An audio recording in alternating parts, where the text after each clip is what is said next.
from distance. The one hit by Manelli. Manelli worked one through by score. Nico Manelli's game dinner as the Falcons are storming off of the field. Great job, Nico. Nico keeps it. With the lead, Jack Matchair adds to it. It was top corner for the goal right there. The Gophers. Lacrosse is a very fun sport, but when buying lacrosse equipment, it can get very expensive. Some families aren't able to afford all the equipment that their kid needs. We're gonna break down all the lacrosse gear here for you. So first up, we have the helmet. This costs about $360. Then we have the chest pad. This costs about $60. Then we have some elbow pads, about $100. Then we have some lacrosse gloves. It's gonna be $180. Then we have some lacrosse cleats. That's gonna be $110.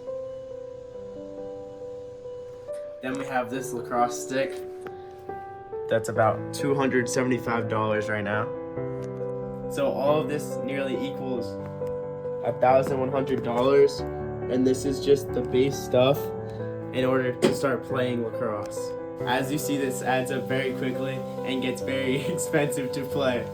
I am now going to interview Max Griffin, who has struggled with this problem of lacrosse equipment. All right, so what's your name? My name is Max Griffin. Tell me about yourself.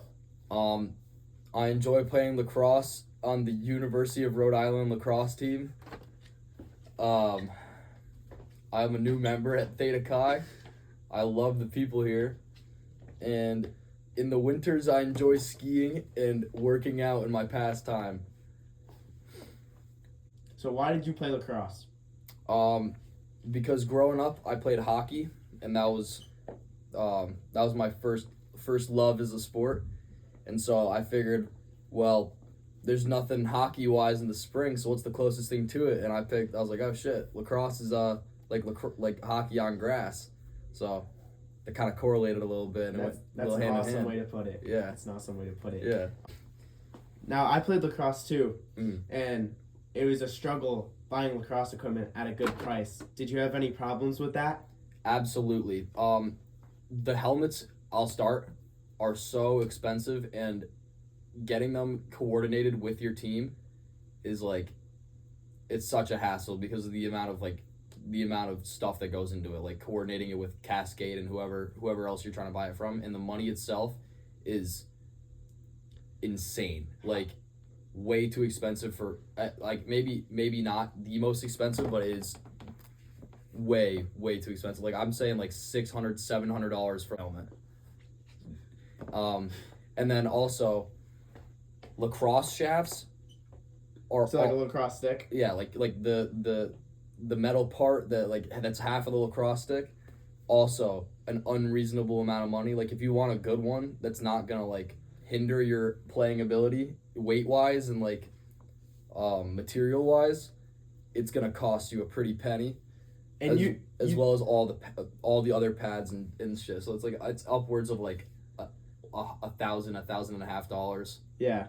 And you think, do you think using more expensive equipment gives you a better advantage on the playing field?